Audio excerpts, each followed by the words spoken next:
हम यहाँ पर पढ़ेंगे घनी क्रिस्टली जालक की जो विभिन्न इकाइयां होती हैं, है ना। घनी क्रिस्टली जालक में जो विभिन्न इकाई सेल होती हैं उसका 100 में से कितना प्रतिशत भाग भरा रहता है और 100 में से कितना प्रतिशत भाग खाली रहता है।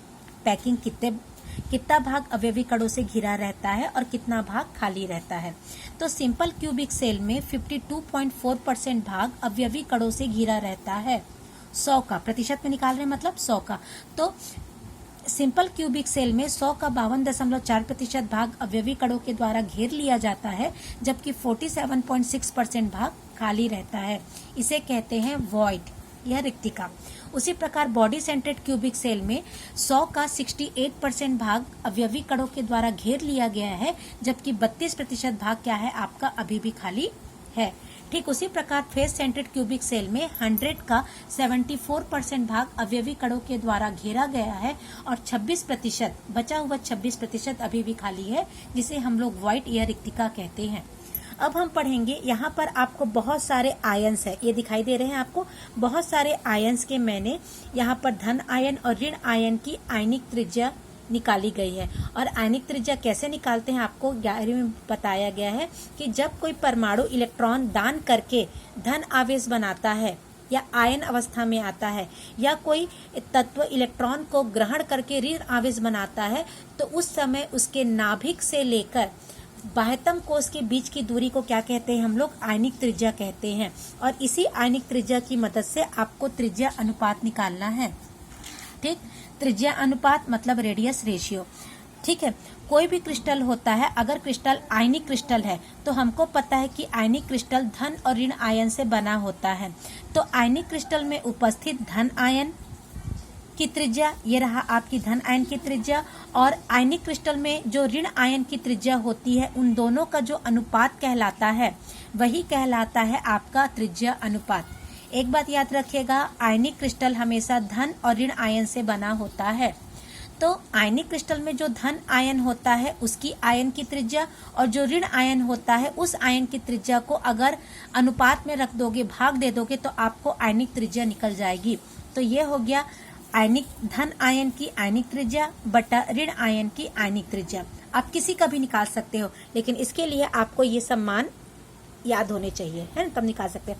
मान लो हम सोडियम क्लोराइड की आयनिक त्रिज्या निकाल रहे हैं, और सोडियम क्लोराइड की आयनिक त्रिज्या निकालने पर सोडियम कौन सा आयन है, धन आयन। ठीक है, तो यहाँ पर सोडियम आयन की आयनिक त्रिज्या देखिए कितनी है, 95 पैरामीटर। यह हो गया आपका 95 पैरामीटर सोडियम धन आयन की त्रिज्या। Cl ऋण आयन की त्रिज्या, Cl ऋण आयन की त्रिज्या मतलब क्लोराइड ऋण आयन की त्रिज्या कहाँ लिखना है, नीचे। और क्लोराइड ऋण आयन की आयनिक त्रिज्या देख लीजिए, मैंने यहाँ पर से निकाल के रखा है आपका 181 pm। तो ये रहा आपका 181 pm। सोडियम धन आयन की त्रिज्या को मैंने ऊपर लिखा है और क्लोराइड ऋण आयन की त्रिज्या को मैंने नीचे लिखा है। दोनों को भाग दोगे तो आंसर आएगा आपका 0.524। ये रहा आपका आंसर, और यहाँ पर इसकी आयनिक त्रिज्या का अनुपात है 0.524 पैरामीटर। उसी प्रकार सीजियम क्लोराइड में सीजियम की आयनिक त्रिज्या को ऊपर रखो क्योंकि ये धन आयन है, और क्लोराइड की आयनिक त्रिज्या को नीचे रखो क्योंकि ये ऋण आयन है। जब 0.170 को 0.181 से भाग दोगे तो आपका आंसर आएगा 0.939 पैरामीटर। इसी प्रकार ये देख लीजिए, एल्यूमिनियम का निकाली हूँ, एल्यूमिनियम ऑक्साइड का। एल्यूमिनियम धन आयन है तो इसकी आयनिक त्रिज्या 50 pm को ऊपर रखिए। ऑक्साइड ऋण आयन के रूप में पाया जाता है, इसलिए उसकी आयनिक त्रिज्या 140 होती है, उसको नीचे रखिए। आप ये हल करके देखिए आपकी आयनिक त्रिज्या कितनी आती है, ये आपका होमवर्क है। ठीक है, इसी प्रकार मैंने कैल्शियम क्लोराइड को भी निकाला है। कैल्शियम धन आयन है जिसकी आयनिक त्रिज्या 99 pm होती है, और क्लोराइड ऋण आयन है जिसकी आयनिक त्रिज्या हम लोग बार बार पता कर रहे हैं 181 होती है। इन दोनों को हल करके देखिए, आपको आयनिक त्रिज्या का मान निकल जाएगा।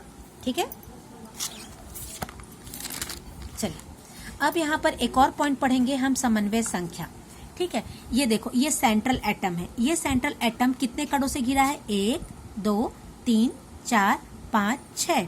ठीक है, किसी भी क्रिस्टल में जो केंद्रीय परमाणु होता है, किसी भी क्रिस्टल का जो केंद्रीय परमाणु होता है, जितने पड़ोसियों से घिरा होता है, जितने पड़ोसियों से घिरा रहता है, उसे उसकी समन्वय संख्या कहते हैं। यहाँ पर ये जो केंद्रीय क्रिस्टल का जो केंद्रीय परमाणु है वो 1 2 3 4 5 6 पड़ोसियों से घिरा है, इसलिए यहाँ पर इसकी समन्वय संख्या कितनी लिखी है? 6 है।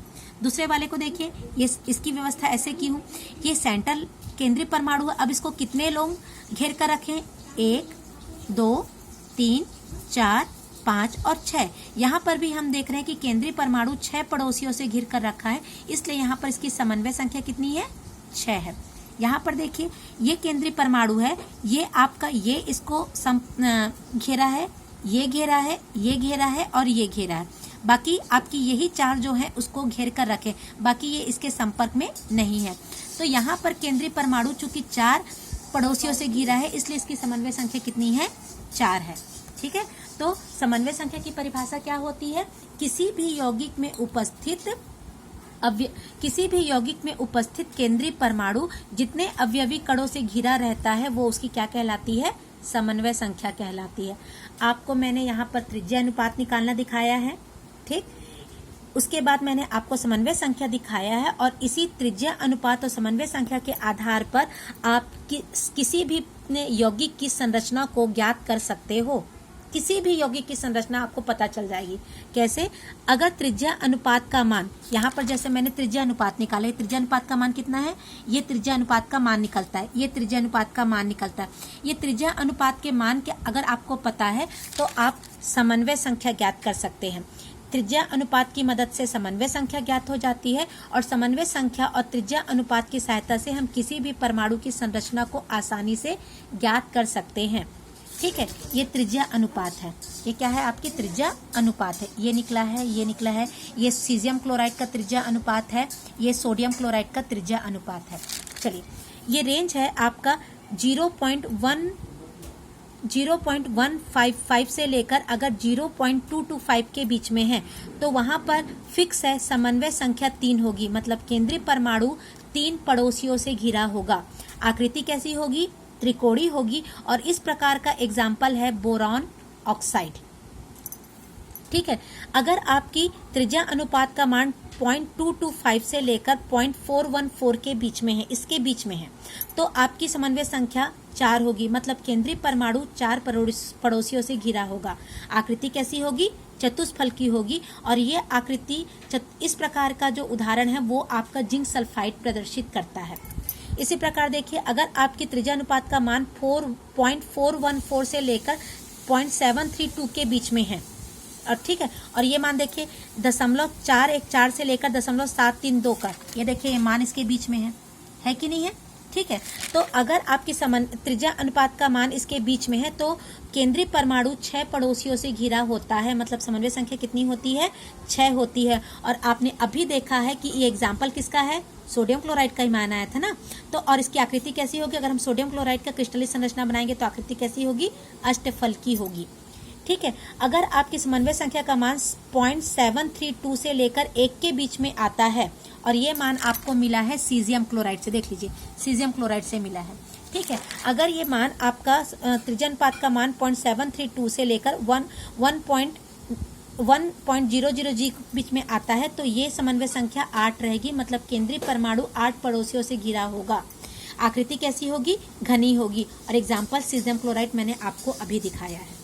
ठीक है, चलिए, इसके बाद है आपका घनी क्रिस्टल की घनत्व की गणना करना। किसी भी क्रिस्टल में कितना डेंसिटी है, कितना वो घना अवयवी कणों को पैक करके रखा है, इसकी गणना के लिए एक सूत्र है। हम सब जानते हैं कि घनत्व का सूत्र होता है आपका द्रव्यमान बटा आयतन। चूंकि हम यहाँ पर इकाई सेल का घनत्व पढ़ रहे हैं, तो हमको इकाई सेल के द्रव्यमान में इकाई सेल के आयतन को क्या करना पड़ेगा? भाग देना पड़ेगा। ठीक, तो इकाई सेल के घनत्व का क्या सूत्र बना? इकाई सेल का द्रव्यमान बटा इकाई सेल का आयतन। ठीक है, आगे देखते हैं। हमको पता है कि इकाई सेल का द्रव्यमान क्या होता है। हमको किसी भी इकाई सेल का द्रव्यमान निकालना है या खाली द्रव्यमान निकालना है, तो आपको निकालना पड़ेगा इकाई सेल में परमाणु की संख्या। किससे प्रदर्शित करते हैं? Z से, गुणित प्रत्येक परमाणु का द्रव्यमान, मतलब आपके इकाई सेल में कुल कितने परमाणु हैं, उनकी संख्या को एक परमाणु के द्रव्यमान से भाग दे देंगे, तो आपका निकल जाएगा इकाई सेल का द्रव्यमान। ठीक है, तो इस सूत्र को मैं यहाँ पर रख रही हूँ। इस सूत्र, ये जो आपका सूत्र आया है, इकाई सेल का द्रव्यमान कितना होता है, इकाई सेल में परमाणु की संख्या Z गुणित प्रत्येक परमाणु का द्रव्यमान, मतलब एक परमाणु के द्रव्यमान को मान को मैं यहाँ पर उठा कर रखूंगी, तो मेरा सूत्र बनेगा इकाई सेल का घनत्व बराबर इकाई सेल में परमाणु की संख्या Z गुणित प्रत्येक परमाणु या एक परमाणु का द्रव्यमान, नीचे में तो आपका इकाई सेल का द्रव्य आयतन ऑलरेडी लिखा हुआ है। ठीक, आगे आइए। एक परमाणु का द्रव्यमान कैसे निकालते हैं? एक परमाणु का द्रव्यमान निकालने के लिए आपको परमाणु भार जो होता है उसमें आपको एवोगेड्रो संख्या से भाग देनी पड़ती है। मतलब एक परमाणु का द्रव्यमान जो होता है, अगर उसको पता करना है तो आप ऊपर में परमाणु भार को लिखें और नीचे में एवोगेड्रो संख्या से क्या कर देंगे, भाग दे देंगे। अब इस पूरे मान को मैं यहाँ पर रख सकती हूँ, रख सकती हूँ, नहीं रख सकती हूँ, रख सकती हूँ। तो आपका सूत्र क्या बनेगा, इकाई सेल का घनत्व बराबर, ये पहले से है आपका, इकाई सेल में परमाणु की संख्या और प्रत्येक परमाणु के द्रव्यमान की जगह मैं क्या लिख सकती हूँ, परमाणु का भार बट्टा एवोगेड्रो संख्या, और इकाई सेल का जो आयतन है वो ऑलरेडी आपका नीचे में पहले से है। तो सूत्र क्या बना, rho is equal to Z into M। Z मतलब इकाई सेल में परमाणु की संख्या, M मतलब क्या हो गया आपका प्रत्येक परमाणु का द्रव्यमान, ठीक है, नहीं परमाणु का भार, N0 एवोगेड्रो संख्या और A क्यूब मतलब इकाई सेल का आयतन।